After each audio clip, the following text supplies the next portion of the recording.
Hi friends, నిమ్మకాయలు తెచ్చి రసం పిండి స్టోర్ చేసుకోవడానికి చూపించాను కదా మీకు.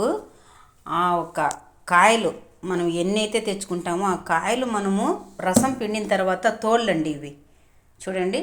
బాగా కుక్కర్లో 2 విజిల్లు వచ్చిందాక ఉడకబెట్టేసి ఆ తోళ్ళు మునిగేంతవరకు వాటర్ వేసి ఇలా మిక్సీ పట్టేసి చల్లారిన తర్వాత చూడండి డబ్బాకి వేసి పెట్టుకున్న కొద్దిగా అంతా ఒక 2 స్పూన్ల మైన దీంట్లో మనము సామాన్లు తోముకుంటే దాంట్లో వేసినామంటే చూడండి పచ్చగా ఉంది కదా. అలాగా ఇప్పుడే నేను సామాన్లు తోమినా చూడండి. రోజు తోమే కంటే ఈ నిమ్మకాయ తోళ్ళు ఉడకబెట్టి మిక్సీ పట్టి పేస్ట్ మాదిరిగా చేసేసుకున్నా. దాంట్లో ఏం వేసిన బేకింగ్ సోడా అంటే ఇడ్లీ సోడా 1 స్పూన్ వేసిన, ఒక పిరకడు ఉప్పు వేసిన, కొద్దిగా ఇది కొద్దిగా అండి ఎంత ఒక 4-5 స్పూన్లు వేసి ఉంటా అంతే. అవి ఉడకబెట్టి చల్లారిన తర్వాత ఆ షాంపూ రొంత బోకుల షాంపూ, ఉప్పు ఒక పిరకడు, సాల్ట్ మనం వంట సోడా 2 స్పూన్లు వేసేసి మిక్సీ పట్టి వేసుకున్న డబ్బాకి.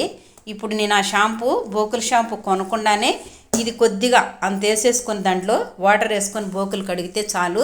చూడండి కొత్త చెరువులు కదా వచ్చేసినట్టు మెరుస్తున్నాయి. ఎంత ఇష్టంగా ఉందో కడగడానికి కూడా అంత హ్యాపీగా ఉంది. స్మెల్ చూడండి, అబ్బా ఎంత సువాసనగా ఉందో. నిమ్మకాయ అంటేనే నిమ్మకాయ వాడే వాళ్ళకే తెలుస్తుంది.